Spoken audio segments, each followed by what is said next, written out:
Assalamualaikum warahmatullahi wabarakatuh.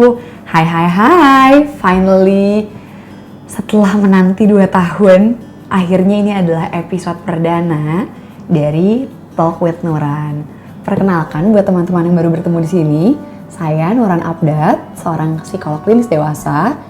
Dan di channel YouTube ini, perdana ini, sebenarnya tujuanku cuma satu, dimana seluruh teman-teman dimanapun berada yang bisa memahami bahasaku dan bisa belajar merasa bersama, kita bisa sama-sama belajar dan tahu tentang kondisi psikologis kita, tentang mental well-being kita, apakah ternyata kita sedang berada dalam kondisi atau rating scale yang baik, atau ternyata kurang, atau ternyata berlebih. Kita mau review bareng-bareng. Semoga seluruh diskusi kita yang ada dimulai dari hari ini ternyata banyak membawa manfaat. Jadi walaupun kita nggak ketemu secara langsung, setidaknya melalui video ini kita bisa belajar bersama-sama dari rumah kamu, dari coffee shop, ataupun dari manapun itu berada. So, welcome to this Talk with Nuran.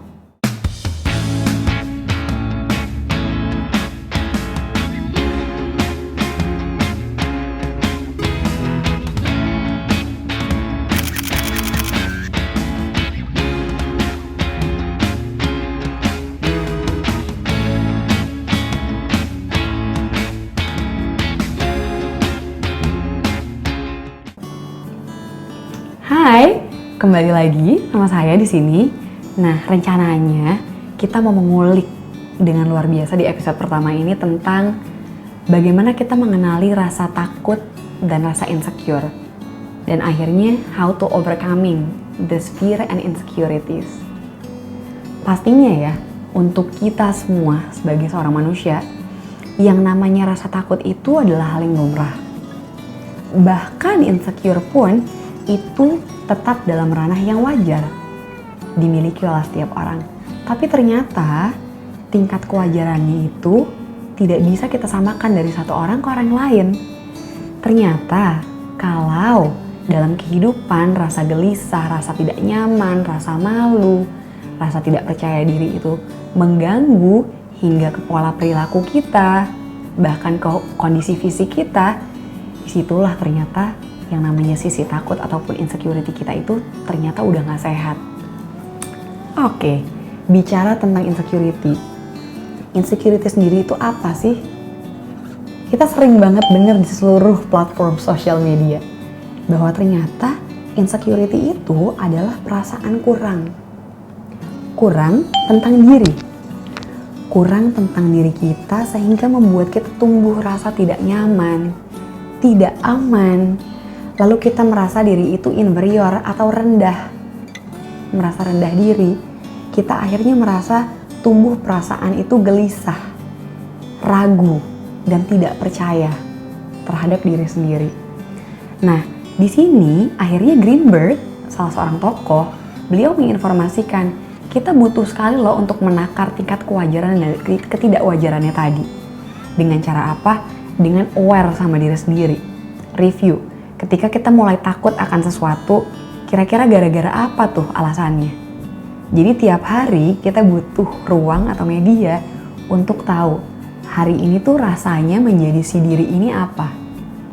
Hari ini terjadi apa denganku? Baik itu kenyamanan ataupun ketidaknyamanan. Nah, biasanya insecurity itu selalu dilabeli dengan pemahaman yang negatif. Kayaknya kalau orang insecure tuh buruk. Padahal aslinya tidak seburuk itu, hanya ketika sudah masuk ke ranah yang tidak wajar tadi, akhirnya benar deh, kondisinya menjadi lebih banyak ke ranah negatifnya. Tumbuh apa? Rasa takut tadi, rasa tidak percaya diri. Biasanya yang paling sering terjadi rasa takut atau insecurity itu adalah hasil akumulasi dari kompetisi dengan diri kita sendiri. Jadi sebelum kita sibuk melihat keluar, ternyata kita sibuk melihat ke dalam diri banyaknya kekurangan-kekurangan. Jadi musuh terbesar kita adalah diri kita sendiri. Tapi sedih gak sih? Kalau ternyata si musuh itu adalah si diri sendiri yang mana mestinya jadi sahabat kita. Sebaik-baiknya sahabat terbaik kita ya diri kita sendiri toh. Sebelum kita sibuk nyari yang lain. Ya, Kalau aku sih udah melewati banyak fase seperti itu. Jadi alhamdulillah hari ini sudah bisa bicara dengan lebih lega, lebih nyaman tentang kondisi-kondisi insecure tadi. Ada fasenya di mana pada satu waktu merasa insecure, contohnya tentang merasa tidak cantik, merasa tidak tinggi, merasa tidak cerdas, merasa banyak kurangnya.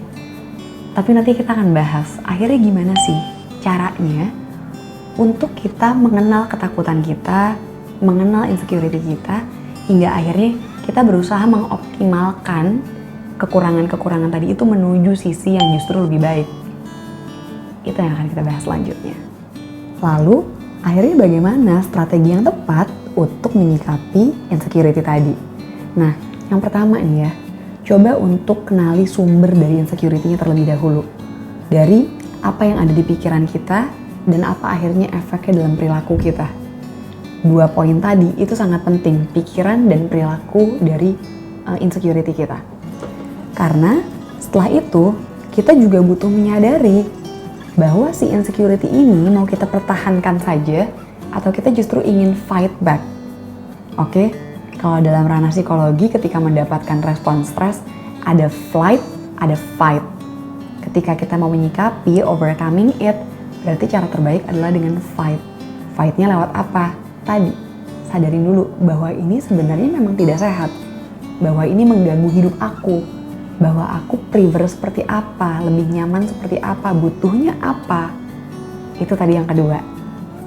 Dan selanjutnya, yang ketiga, cara mengelola rasa takut ataupun insecure tadi yang paling baik tuh adalah dengan tidak sibuk membandingkan. Tapi wajar dong Mbak, namanya juga manusia, pasti kita ngelihat keluar, benar, pasti kita akan melihat ke depan atau keluar. Tapi mau sampai kapan? Dan kira-kira seberapa besar efeknya dengan membandingkan terus-menerus seperti tadi? Jadi kita butuh tahu diri, butuh kenal dengan respon diri kita. Kalau ternyata ada sosok tertentu atau situasi tertentu yang kecenderungannya akan membuat kita membandingkan diri dia dengan kita, alangkah baiknya kita minimalisir atau kita hilangkan kemungkinan untuk terhubung dengan sosok-sosok tersebut untuk mengurangi kecenderungan membandingkan. Sembari saat itu kita juga terus untuk informing dengan bicara sama diri sendiri atau kita sebut self talk bahwa tidak, jangan dulu, jauhi terlebih dahulu, pastikan mampu, baru nanti kita lanjut mau ngelakuin atau mau berhubungan apa sama dia. Yang selanjutnya, coba kenalin yang namanya value diri, specific value, specific goals yang kamu milikin. Karena biasanya kita yang insecure ini, kita nggak benar-benar kenal sama diri kita sendiri. Kelemahan, kelebihan, kekuatan, kita nggak benar-benar tahu itu. Tapi kalau kita punya specific value and goals yang jelas, pasti kita akan sibuk untuk terfokus sama apa yang kita miliki. Kita nggak sibuk melihat kanan kiri dan membandingkan lagi. Karena kita tahu tujuannya, kompas hidupnya mau kemana. Mudah kan jadinya? So, at the end of the time, kita butuh acknowledge untuk self-doubt kita.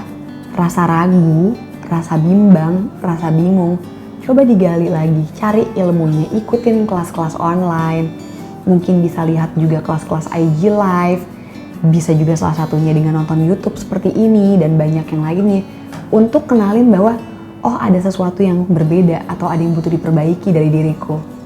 Insya Allah itu pasti ngebantu banget kok. And anyway, kamu gak sendiri.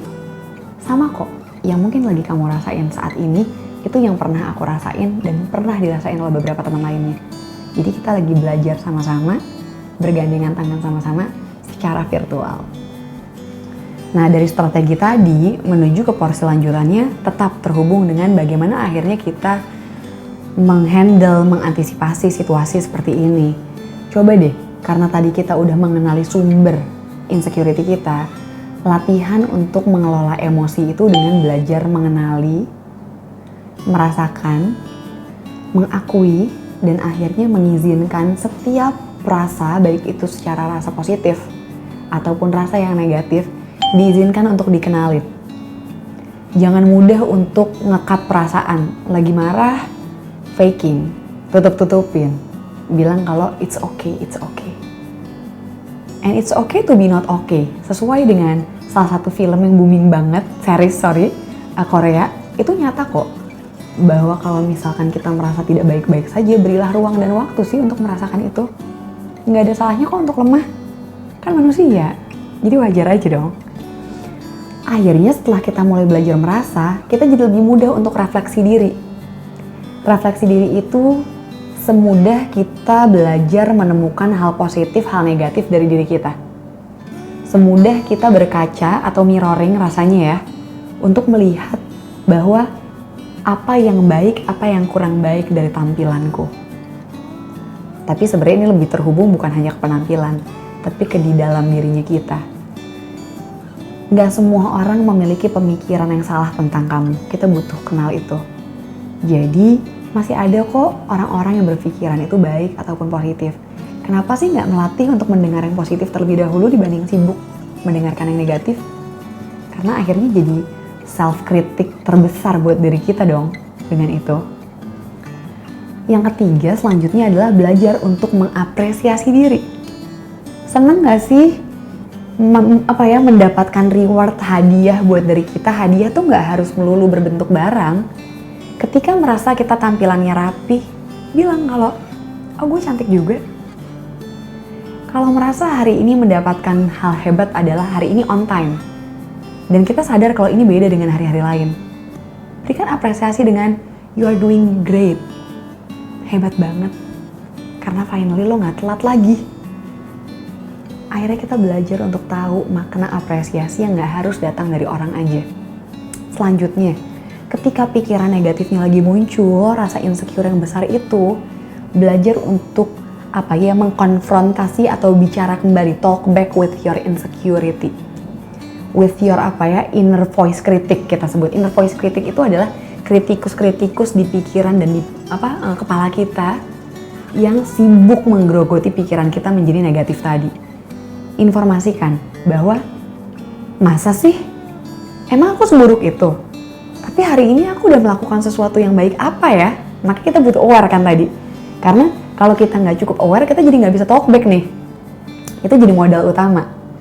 Dan coba yang terakhir adalah latihan untuk menikmati apa yang lagi dilakukan saat ini. Kalau teman-teman sering dengar kata mindful living, mindfulness, itu semudah untuk belajar lagi makan ya nikmatin makannya.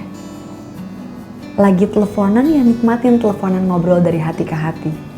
Tidak sibuk sembari melakukan hal multitask lainnya.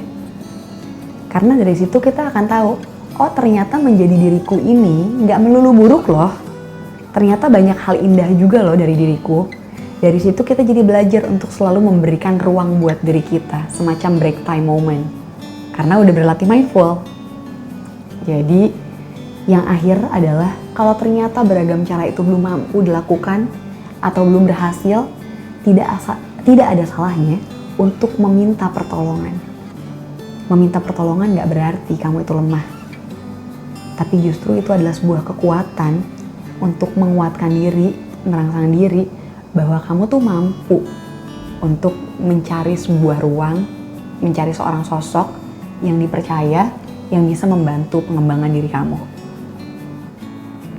At the end dari pembahasan kita ini tentang insecurity dan rasa takut, sejujurnya kita itu butuh untuk memberikan pemahaman sama diri kita sendiri bahwa gak harus kok, dan memang tidak ada kata harus untuk membuat orang menyukai kita. Cukup untuk belajar memperdalam, mengenal diri kita sendiri, mengenal emosi kita sendiri, mengenal kekurangan dan kelebihan kita sendiri terlebih dahulu. Karena kalau semua tidak dimulai dari pemahaman tentang diri kita, pasti akan sangat amat sulit untuk membuat diri kita itu bekerja dengan lebih optimal, untuk membuat lingkungan juga bisa terhubung dengan kita dengan baik. Jadi, semoga tayangan ini bermanfaat. Semoga teman-teman bisa share kurang lebihnya episode ini, yang mana nanti kalau teman-teman ternyata tertarik, nyaman, boleh share di kolom komentar tentang tema-tema apa sih yang sebenarnya diharapkan untuk dibahas di Talk with Noran. Insya Allah episode selanjutnya akan menanti. Dan semoga ini bermanfaat, semoga kita bisa terhubung bersama-sama lewat cerita-cerita tentang kondisi psikologis kita ataupun teman-teman yang lainnya. Sampai ketemu lagi. Wassalamualaikum warahmatullahi wabarakatuh. See you!